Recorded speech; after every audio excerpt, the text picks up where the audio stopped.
This is Ron Klopfenstein, and you're on the hot seat on a Media Monday. Hey everybody, welcome to the show. Next weekend is Catstock 5, an annual festival with local bands, crafters, vendors, food trucks, raffles, classic cars, bounce houses, and a lot more. It raises money for the Oneida Community Cat Committee. It helps to trap, neuter, and release. It helps with the feral cat population in the city of Oneida. We're going to talk to them later on in the show, but this weekend is Free Comic Book Day, so our entertainment correspondent Nabil Khan is here to tell us more about it. Free Comic Book Day is coming up this weekend, right? Sure is, Ron. And what is Free Comic Book Day? So it's a national Free Comic Book Day, always the first Saturday in May, and it's sort of a twofold process. You're trying to kind of get kids into, to read. You're hoping if they're not reading regular stuff, maybe they'll pick up a comic. Yeah. And it's also sort of something maybe for the less fortunate. In this day and age, maybe not everybody can afford to buy comics. True. But it's an excuse for them to come in and get some stuff anyway. Yeah. And I brought you a selection of some of what this year's offerings are. So what are some of the titles here that interest you, that you think that people are going to want to come in and sample? Well, there's a little bit of everything. There's a Godzilla comic. He's kind of popped back up over the last couple of years. We got a Fantastic Four comic that's to kind of go hand in hand with the new movie for that this summer, as well as Superman. And then for those that are just really looking for something out there, they've got a crossover comic with Thundercats and the Powerpuff Girls. So what is that about? Yeah. That reaction is perfect. That got you easy attention. Yeah. So how does that work? A crossover comic book? So I mean the different comic companies often buy the rights to use them in print media. Yeah. And for example, if they own the rights to make a Thundercats comic and a Powerpuff Girls comic, they can smash them together. That's really interesting. It probably happens. It's probably a lot easier than to do it with an actual television show, because there's no actors involved, exactly. just the illustrators and stuff. They probably just have to call up the two companies and say, hey, are you okay if we put your character with their character, and everybody's going to split the costs? And they're like, sure, why not? So how old were you when you read your first comic book? So Can you remember how old you were? I do, actually. I moved to Utica when I was 6, and I went to Ravenswood Comics when it was on Genesee Street next to the Stanley at the time. I remember that. Yep. It was next to Warden's. Yep. And I walked in there, and my first comic that I got, well, I got a few. I got a Wolverine, I got an X-Men, and I got a Spider-Man. And that's where it, that's where the lifelong curse, lovely hobby started. So what do you remember about those 3 issues or titles, or about that moment you dug into your first comic? Why did you pick those? Were you familiar with the characters from the movies? I think at the time in the 90s there were cartoons. There was an X-Men cartoon. Oh, there was. So I was watching that, and I think the same with the Spider-Man. There's a Spider-Man cartoon. Yeah, because it wouldn't have been. I don't think it was in the movies yet. No. So I think the first movie didn't hit until 2000. Yeah. But the cartoon was really prevalent. Everybody loved the cartoon. So right. And then I got X-Men, I got Spider-Man. And I was like, well, Wolverine, he's super violent, and I'm 6. And it just sounded great at the time. And so you kept reading after that. So do you see that now, with some people, young people come in and their first books are going to be comic books, because they're what drew you to comic books? What do you think draws kids to comic books now? I mean, at the time, I definitely had a parent that was interested in them, so it was something that helped us sort of bond over them, because she had comics, so It was your mom? Yep. So not. She wasn't reading the same stuff. She was reading her own things, but it was still an excuse to go in there, and we both got stuff. So yeah. And then it just kind of grew from there. And I think as far as the young people, I think today they make comics for so many more things than they used to. Right. So a lot of times it's just it's almost like an association thing. If you can find a comic that relates to something that it's an easy way to pick it up. Oh yeah. We were talking about it before the show. You were saying, what kind of hot new things are coming out in the comic world. Right, yes. And I had time to think about this a little bit. So is anybody in here familiar with a little cartoon that's out now called Invincible? No, I'm not. No? So it's on Amazon, and everybody. Yeah? Oh, right. Yeah. Well, no, I'm sorry. I am. Yes. I saw the trailer for it last night. Yeah. I think it's on its 3rd season now. Yes. Right. So Invincible started as a comic. Yeah. but the comic ended probably a decade ago, so they haven't had new comics for that in a long time. Yeah. They're starting a new Invincible comic next month. Oh wow! Yeah, so because of the reboot of the series, and all kinds of people have been coming and asking me for it that aren't normal customers. So yeah. the So association. that's really good. Yeah. I think there's something about these that are like so good for like our modern times, because like they're the perfect combination of like actual tangible 3D like print stuff that like you hold in your hand, but with visual, with like the energy and the pop and the. And I'm always going to be a proponent of the physical. There's the smell, the feel, the whatever. But they do offer, for a lot of the mainstream ones, the option to read them digitally if you so choose. Oh, of course, you can. Yeah. But there's something to be said for like having it, smelling it, like an actual comic book. Plus, your digital copy's never going to go up in value. Oh, that's true too. Yeah. So, do you have some comic books like of your own collection that have gone up in value? Do you think? And 100%. Like, I have a safety deposit box. Don't go looking for it though. That's what I was gonna say. Like, what do you do with them? Like, are you worried about like if there's like basement floods or? I mean, like I try to keep everything like safe and in places that that shouldn't happen. Like I mean, anybody who keeps comics, we try to advise them away from keeping them in basements and attics. Must flood things like that.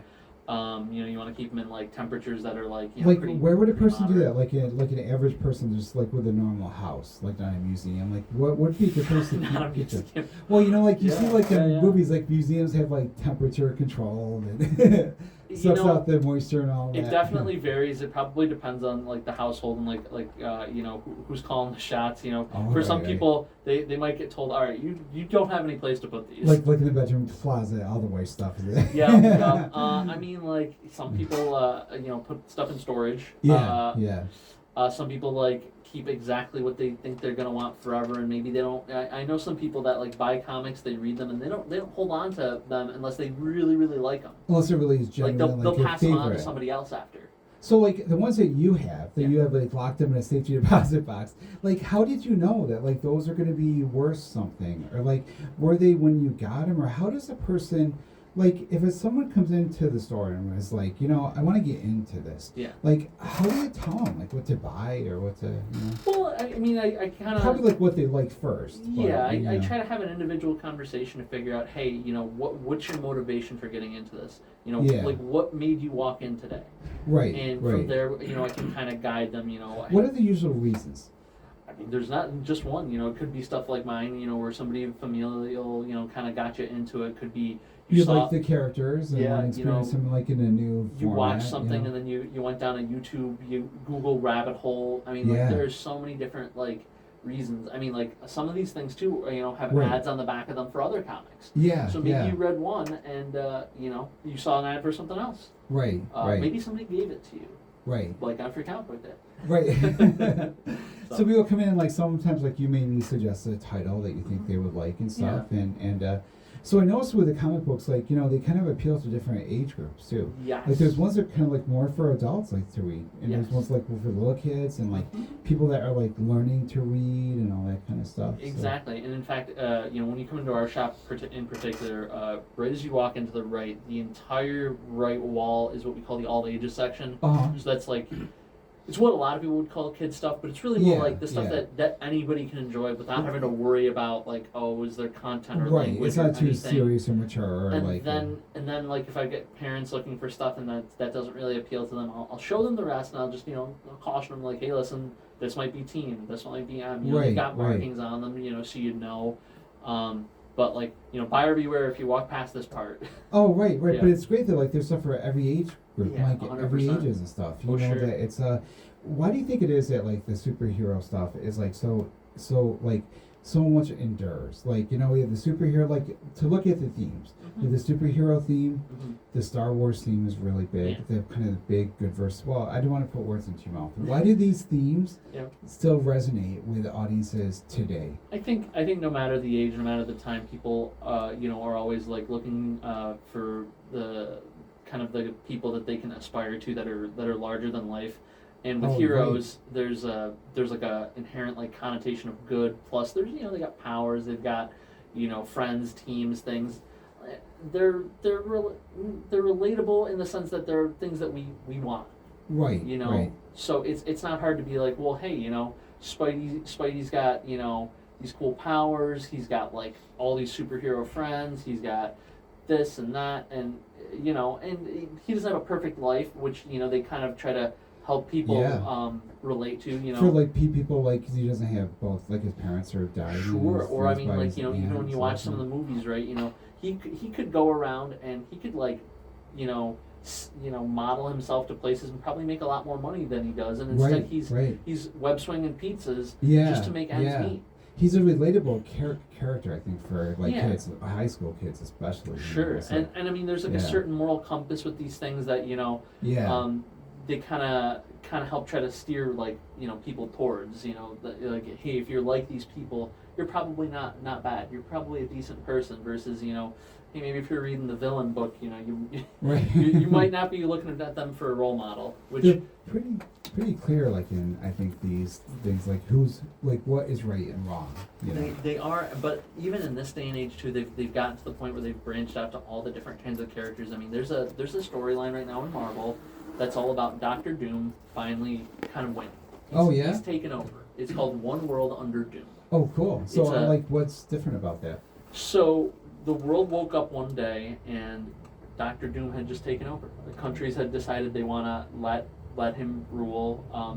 Heroes don't quite know why it's happened, and they're kind of trying to fight against it. And the story, as it's kind of unfolding, you're learning, what did Doctor Doom do to change the world to the way he wants. So like you figure out like like you wonder like what would happen if this happened. So and it's not done. It's like a 9-part story, and they've only had 3 parts so far. So there's still a fair amount of like mystery about what's gonna happen. So some of the titles like have it like set up like before they begin, like it's a limited run. Yeah. Like so when they advertise them to us for us to like offer to people, they'll usually tell you like it's this many issues. Really? It's an ongoing. It's a like the TVA that we were getting for Jim. Yeah, like they told us that was 5 issues right from the jump. Oh, I didn't realize that. See, I thought it was like a television show, like where if it was a hit, it would keep going on and on and on. I mean, some of them have. Like sometimes they do. Sometimes they build them as what's called an ongoing, but sales or interest could drive it to be something limited if it's not performing well. Like you were just saying that like Spider-Man was just rebooted, right? Yep. So you were saying that like it just like kind of starts at age 30 about like where he's like in his 30s. I mean, like with all the time that passes, but things have been reset. Like he's not with Mary Jane anymore, and yeah, I mean it's not so much a reset as it's kind of like so we talk about movies sometimes, right? Like like Scream, right? So they had Scream 1, 2, 3, 4, and then they had the 5th Scream, but they just called it Scream.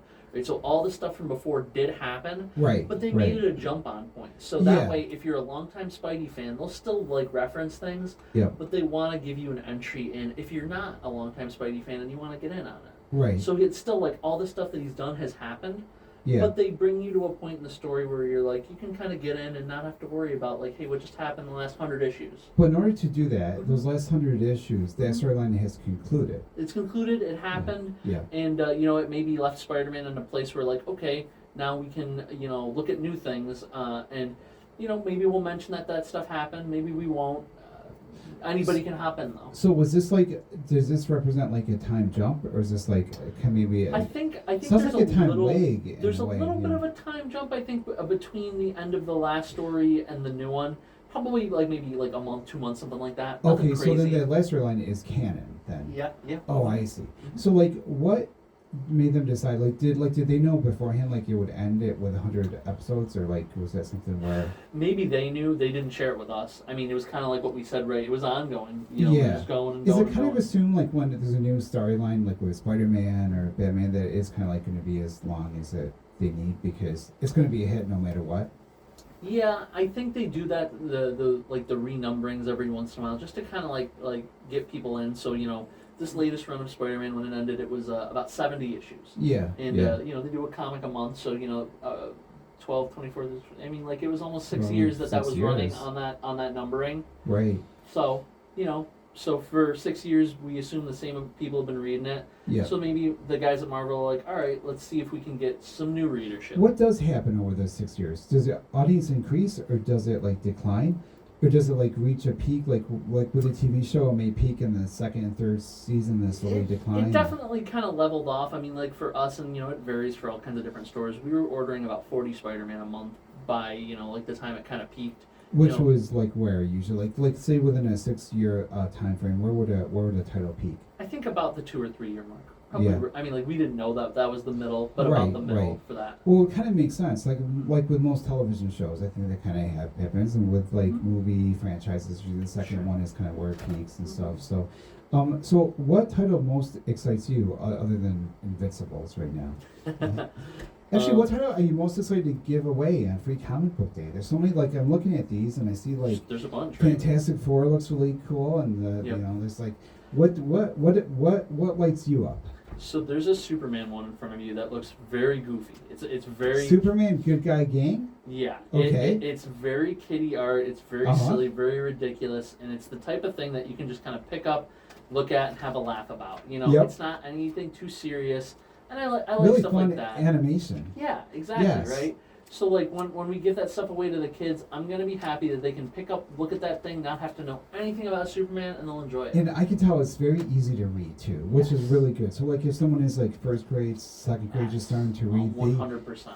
they could tackle this. And ideally, like even though they're getting this before the movie, there's a movie coming out this summer. Right. So when the movie comes out, all the kids, if it's a good movie, crossing our fingers, they'll all be clamoring for this stuff. Yeah. So if they already have it, the kid who might have read it once or twice might some familiarity with it. Might flip through 100 times now that he saw the movie. True, and what a good way to like get kids to like want to read. It's like what a fun way to do this, and hopefully like they'll become a reader of comic books their whole life, just like you've been.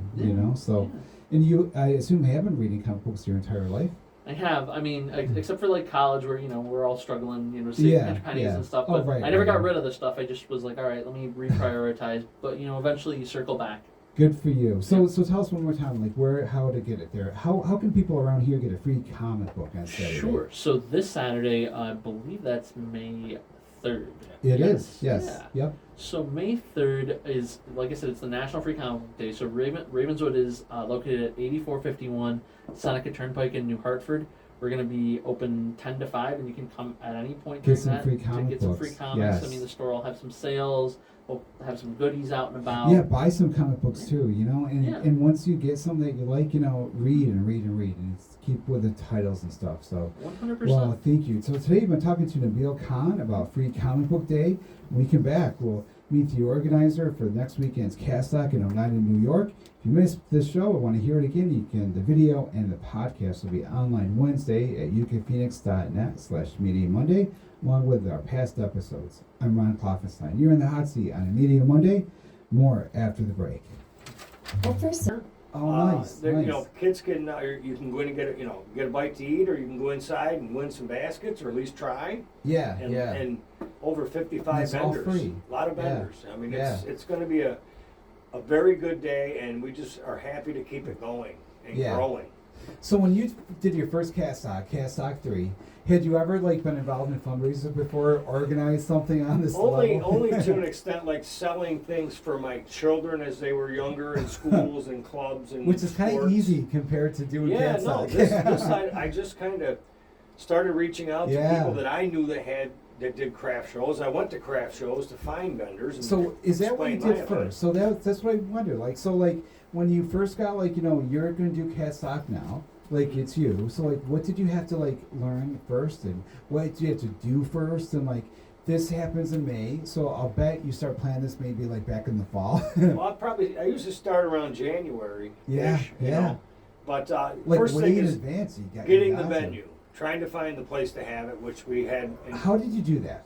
Well, I knew the gentleman that ran what was called the Calet in Oneida. Mm-hmm. It still is called the Calet. Yep. He was he subleased it, and he had events in there all the time. And I approached him about it, and we were in. We got in. We had bands inside. We had vendors inside and outside. And you probably gave them about 5 months in advance. We put it in the book. You plan these things way in advance. Yeah. So yeah. Each year, Ron, I learn a little bit something new. I was gonna say because at Catstock 3, I was just kind of in a sense winging it. Yeah. But it worked out. Right, and it's kind of exciting. It's not a bad way to learn stuff too. Oh yeah. And each year I learned something new. So you had your location. Yes. So the next thing was probably like get the bands and the vendors. Which for the last How would you do that? the last couple of years, my son, who had his band was called One Man the Band. Oh, okay. There was 3 guys in it, but it was called One Man. Yeah.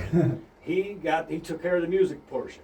Yeah. So I took care with my wife and some others. We started getting some vendors together, Mhm. and then we started getting. I'd go out in the wintertime, Yeah. January to April, and knock on doors and look January for is donations. when you would have to start for Look for anything made. donations for Yeah. people for us to raffle out, and the generosity is amazing. Yeah, It really yeah. is.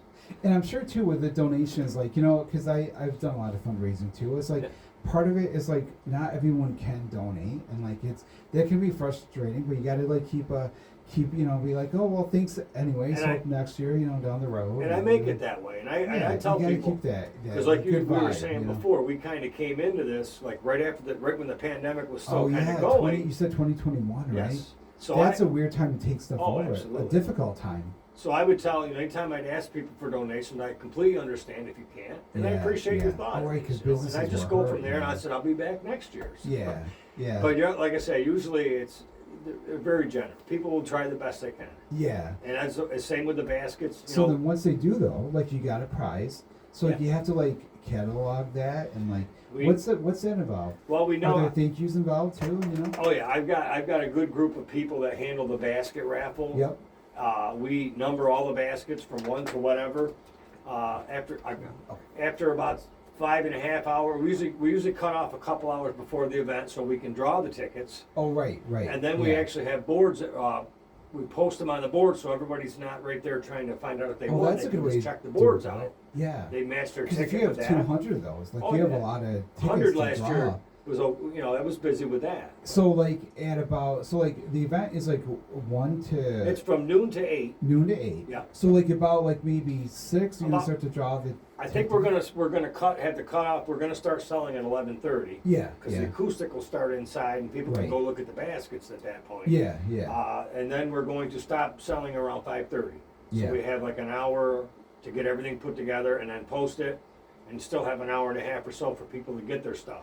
Right. But you don't right. have to be present to win. Yeah. But it's yeah. helpful because then we It's don't have to hunt helpful. you down the next day. I've actually done a thing like with the church one time to raise money like with it. It was a thing with baskets too. And, like, Yeah. most people came and it was about like I think it was like maybe about 30 of them and like all but like there was like 2 we had to track down. So when you said that I was thinking, oh my gosh, 200. Yeah. You got a lot to take care Well, of. luckily, there, where so- we're at, the United American Legion, I want to thank them for Oh, yeah. hosting it. That's really great. Right. We can leave if things don't get picked up on Saturday night. We're going to be back on Yeah. Mother's Day, Oh, nice. giving back a certain time, like 9 to noon, having Yeah. people come back. Because there's going to be a few. That are No, gonna be well, alive, last year we you know. had quite a Yeah. few, and we did it at the Calet where people came in Yeah. between 9 and noon, and we got rid of all of them. So. Oh, that's a good way to do And it. that was good. So like with the bands, like when you book the bands, so you got the bands booked, do you like how do you decide like who's gonna go on first? Do you like plan it like almost like a set?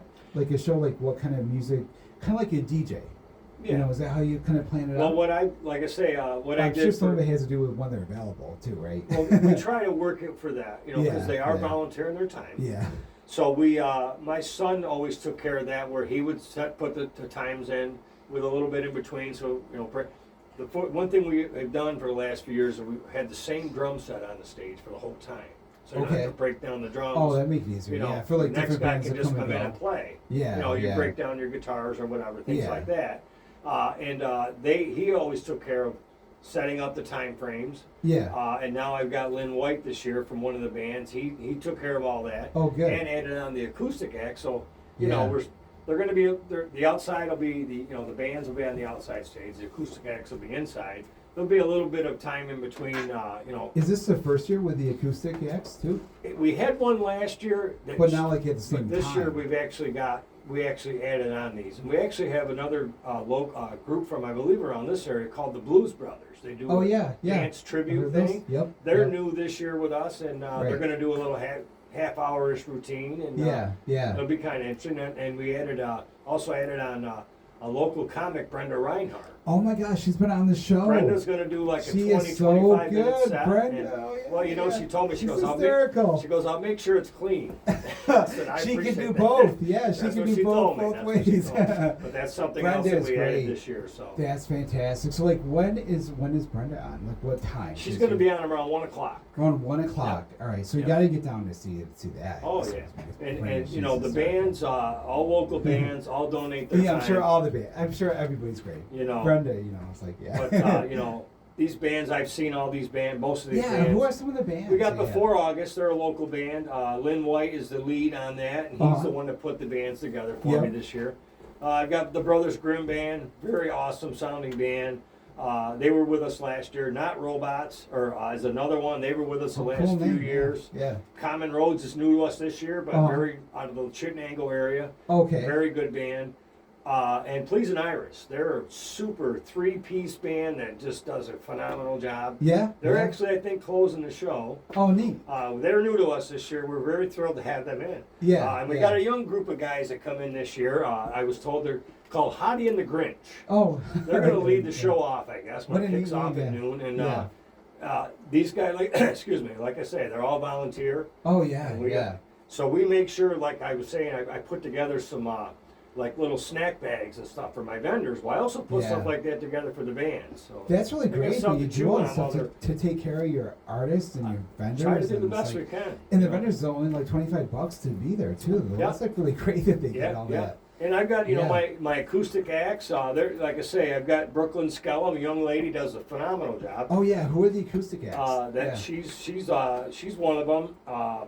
D-Dub Experience. He's a local DJ, kind of. Oh, neat. He's really cool. Yeah. He's been with us a couple times. Lady Cat, she was new to us last year, but then got a raving applause. I mean, she did a great job. And Rocky Fiola, a local guy out of around the Oneida area, he plays a lot of shows. He does a great job. And Tony the Acoustic Moose. Oh, I like that. I've never seen him, but I hear he's phenomenal. So I'm looking forward to seeing these will be him. going on like outdoors. These are going indoors. The bands with the acoustic's going to be inside. The acoustic will the be on acoustic is inside. Oh, that would the be bands will all be outside. Of course, right. You know, and you know, like I say, it'll be playing from the acoustics are going to kick off at 11:30. So people can come in and start checking out their basket they want to win and things like that. So it's cool. Like people can kind of go there to like sample like different kinds of music and bands too. And food. And with it being free, like you come. We'll talk about food when we come back. So today I'm talking to John Cheseboro from Catstock 5. If you miss any of the show or want to hear it again, the video and the podcast will be online Wednesday at uticaphoenix.net/Media Monday, along with all our past episodes. I'm Ron Klopfenstein, and you're in the hot seat on a Media Monday. More after the break. Thank you.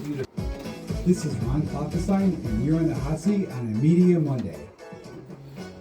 Hey everybody, welcome back to the show. Next weekend is Catstock 5. That's an annual festival with local bands, crafters, vendors, food trucks, raffles, classic cars, bounce houses, and much more. And it raises money for the Oneida Community Cat Committee, Operation Wildcats Ltd, and Wanderers Rest. And it helps them to trap, neuter, and release feral cats in the city of Oneida to help with the rapidly growing feral cat population. So I'm joined today by John Cheseboro. He's the organizer of Catstock 5. Catstock 5 is happening Saturday, May 10th. At noon to 8. At the Oneida Legion. Oneida American Legion. And what's amazing is that it's like free. Like you can just like go there for free. And well, you know, it's. What a great deal. I just try to. I decided to go that way and just have people donate. Yeah. You know, donate a little bit of money or whatever they can. Yeah, I'm sure people will be generous because it sounds like a great day of entertainment. And if we get like, I also, you know, I tell them they can either donate a little money or a cat product, cat food or litter people or can something. Like bring stuff too to help out, and right? What I do with that, whatever we collect there, I just redistribute out to people that need it in the area. Yeah, basically. yeah. And I wanted to tell, I had back in early February, I had a Pet Supply Plus store in Rome reach out to me. This girl, Emily. Nice. she said, I saw your flyer, which it does stand out pretty good. It really does. It has that like tie-dye you know, cat in Woodstock feel. But my wife thought it was I too see much. it in Stewart's all the time. Too much I think, information. Oh, get them she on thought, the show. you know? There's too much info. I said, but when people see it, they're going to stop. Yeah, it actually made me stop. Yeah. So this girl Emily, that's the manager at Pet Supply Plus in Rome, she reached out to me and said, we'd like to be a vendor at your show and give away some, cat food, cat items, and so on.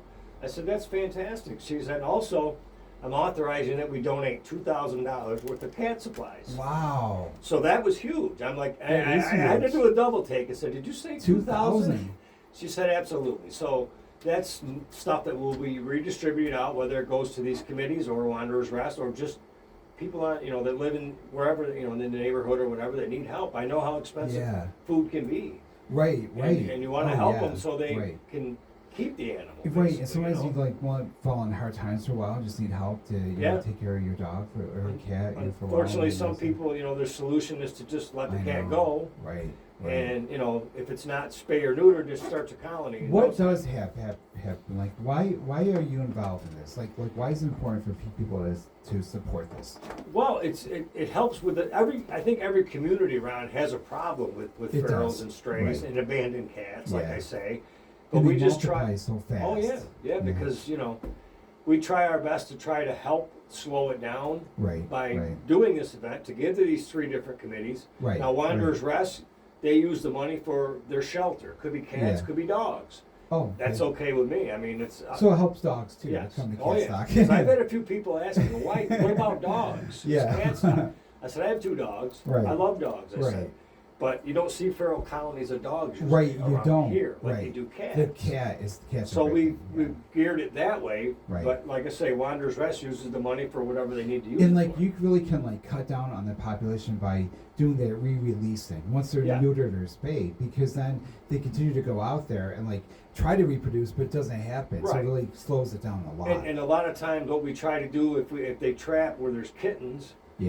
Those we try to get adopted out. Right. Because they're Because some people I think may wonder why we release, but there's a reason for it. Well, technically you're supposed to. You're not supposed to because they're wild animals.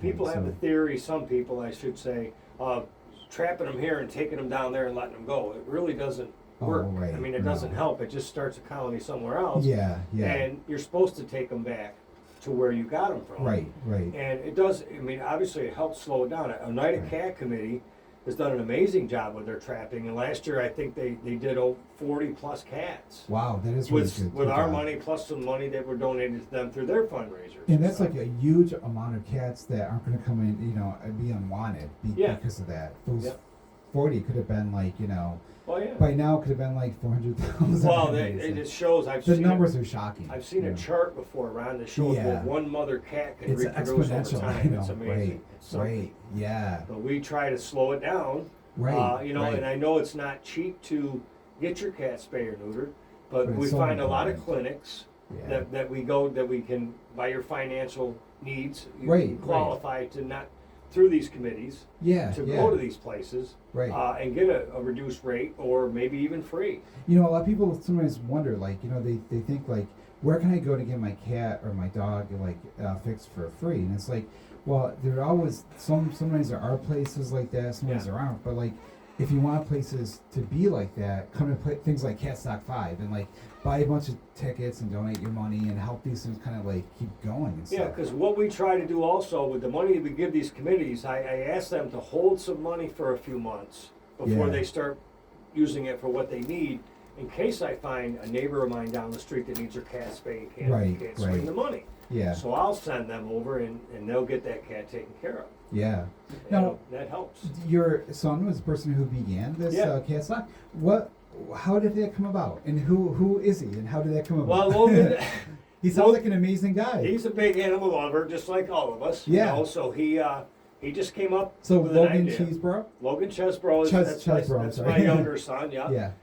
Between himself and my wife Julie and my daughter Kylie, they're the huge driving force behind me. Wow. And it just stresses everybody out at times, but we make it work. It's a lot of work. There's a lot to it, but I do have a lot of help. Don't get me wrong. There's a lot of amazing people. And it must be fun too. Things like this are kind of fun to put together. And Logan was, he decided to let's try this, and it Yeah. worked out, and it's grown to where it's at today. What a good idea, too. You know, and hopefully continue on and keep growing it with something different each year. So the slogan, I'm assuming he's into music because he's in a band. And, he was, right? yeah, he's been in a No, music. did you say he was in a band too? He had a band at one point called One Man the Band, and Right, they kind yes. of disbanded last year, August, because he had his first child. Oh, congratulations to Logan. Little granddaughter, Nora. Congratulations and, to you as well. So he's taken, took a step back from Yeah. helping with this. Right. And I He's said got his that's hands full. perfectly understandable. Right. I know what it's like to raise a child. I've raised 5, so I know what it is. Yeah. But I yeah, love that it stayed in the family. Yeah, You know? yeah. My wife does so much at home with this, with getting the baskets ready and getting the gift certificates together. And What's the big thing that you got to do now? Like you're in the last 2 weeks of preparation now. What's something like you? What's going through your head in these last 2 weeks? well, I know I have to. The weather. Weather's definitely one. And the event where we're having the event at the United Legion, 2 weeks ago they just started to tear up and repave their whole parking lot. Oh really? Oh no. So that's got me a little nervous, little bit. but I know it'll be done. So for me, it's like I have to get back down to the venue Yeah. and do some more measurements on space for vendors. Yep. Because I'm way beyond what I thought I was going to have, but there is space for Yeah. this to happen. How many vendors? I have over 55. Wow. And I that's still a have lot people of reaching out to vendors. me. Last year I had 25. So Oh, it's so grown double, more than that more much than that. this year. I wasn't Gosh. planning on going this far, Yeah. but yeah. people want to get involved. Well, the and- more you have, the more people are going to Exactly. come. You Yep. know. So. No, that's exactly it. So now it's just like, Friday night, May 9th, we'll go to the Legion, we'll set up the indoor vendors, Yeah. set up the baskets, get that all in order. Saturday morning at 8 a.m., we'll start setting up. I've got so many vendors running on the outside that I have to do 3 shifts. Wow. Where 12 or 13 are going to come in at 8:15 and another one at 9:15. Oh my gosh. Oh, just So we're set not up. all chaotic at once. Yeah. And I'll have volunteers there. Yeah. So when you pull in with your vehicle, because there will be no parking on site except Okay. for some handicap parking Yeah, spots. yeah. So I have volunteers ready with some Right. big wagons to help you haul your stuff to your space and move your car to the parking lot next door. Oh, that's gonna be good. You're gonna need a lot To of those try to keep wagons. that going, to try to keep Yeah. it from getting too chaotic, which it could easy with that many vendors. And it's like amazing what these vendors do, like to set up all that stuff, like and take it Yeah. all down every Yeah. day to set up all that stuff. you know? I pitched a couple of years ago to some of the vendors I had then. I only had 15 then. Yeah, To how about if I charge you the booth fee of 25, which is an incredibly and then good, maybe how about generous an fee, extra you know? $10 and help me pay for a big tent, Yeah, so you don't right. have to set up your canopies. Yeah. Save you some time. Right. The interest wasn't that good. They wanted to do their own thing. Do I their said own that's thing, fine. I guess. Yeah. But yeah. now with 55 vendors, Yeah. there may be interest next year to put up a couple of really big tents and just Yeah. have you bring in your tables and your stuff you're selling. So you're gonna continue with this? Well, that's the plan. I'm looking next year.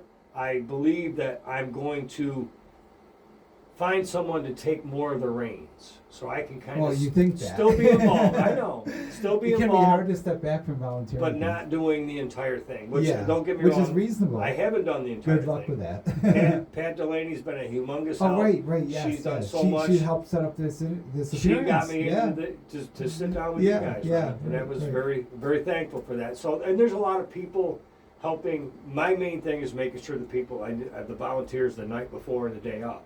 Oh, right. That's when you right. need the most help. You're gonna, Setting up yeah, stuff. right.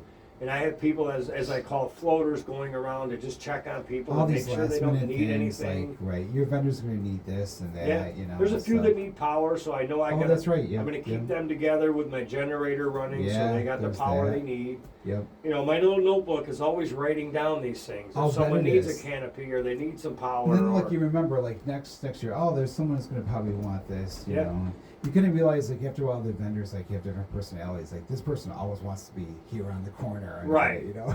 well, I've talked to a few new ones. I've got obviously a lot of new ones this year, and I talked to a few of them that said, we know exactly what to do. We're completely organized. And they I've got, will, yes, I've got my yes. stuff on totes with wheels. Yep, I can get yep. right to my. I said, that sounds great. Yeah. That's something that will help Oh yeah. move things they'll be- along too. yeah. So So tell me about your experience. You used to you were the announcer for the Pop Warner and Oneida. yeah. I was thinking you're great on the radio here. You have a Thank great you. voice for this. So you had a lot of practice, I guess.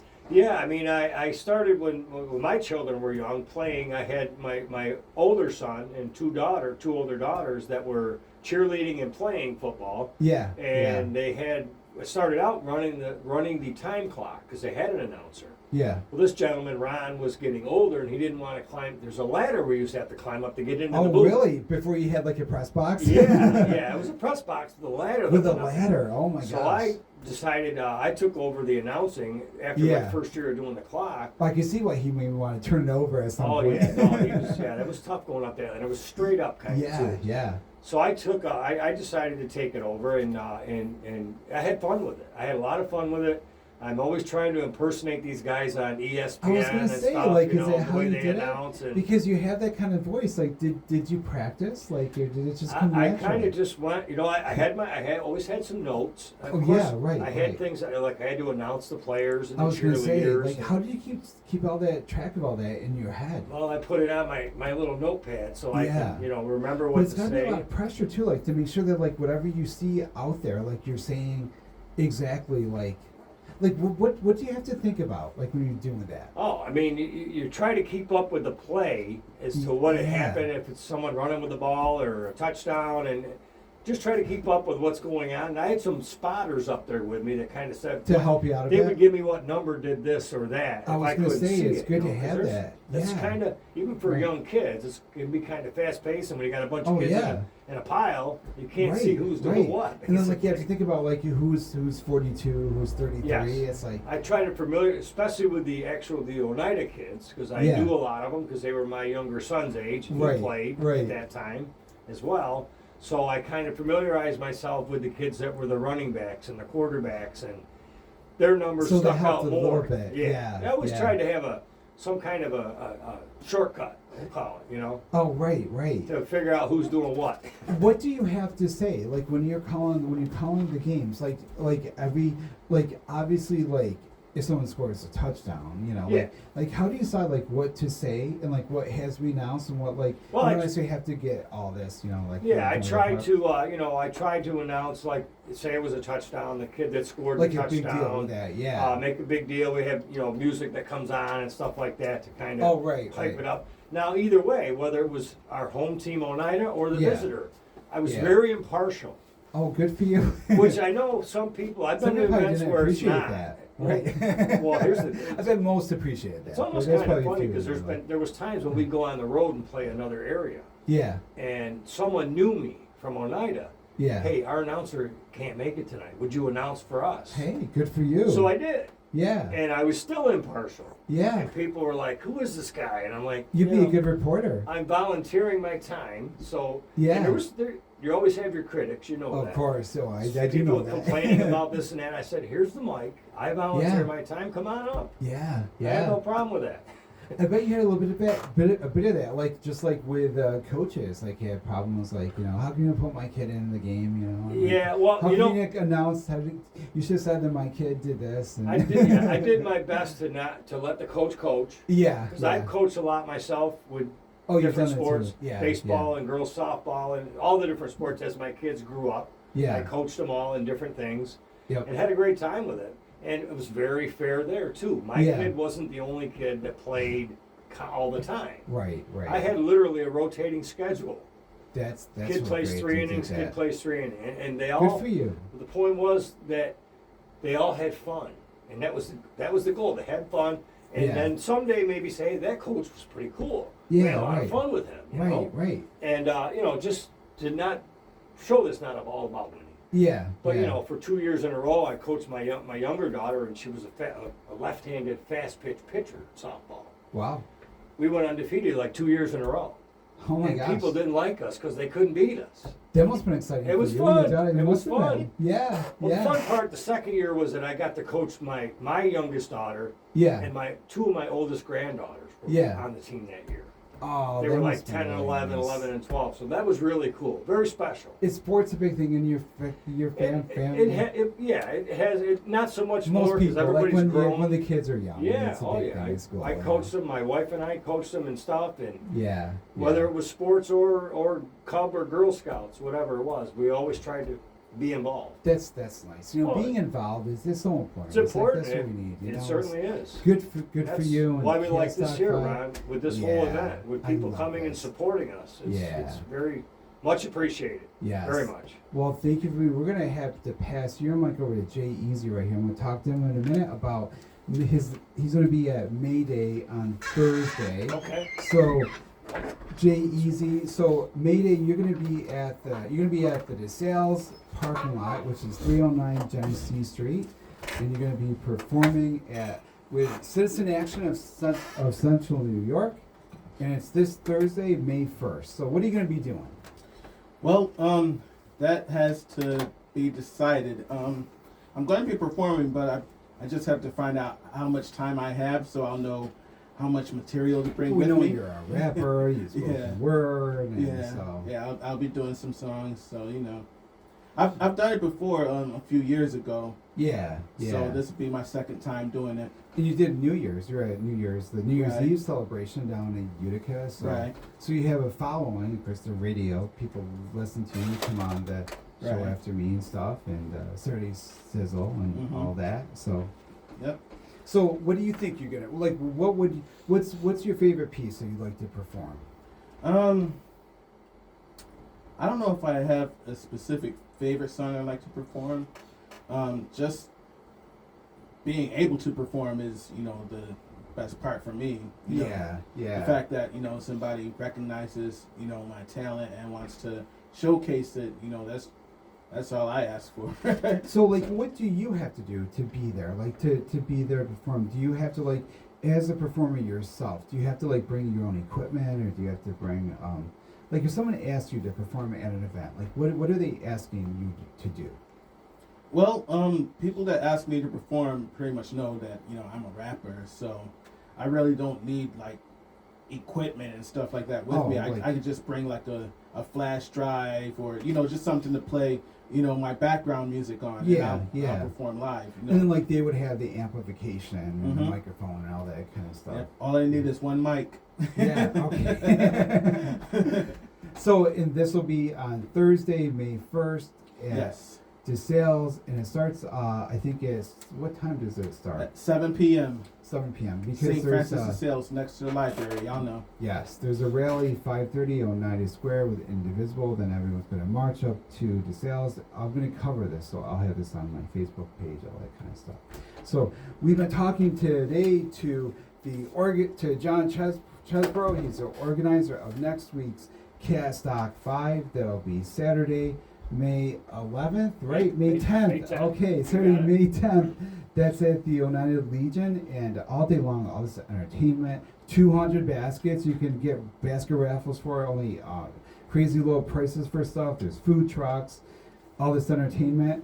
Today we've been talking to him and also to Nabil Khan, who told us about Free Comic Book Day. So check that out. That's this Saturday.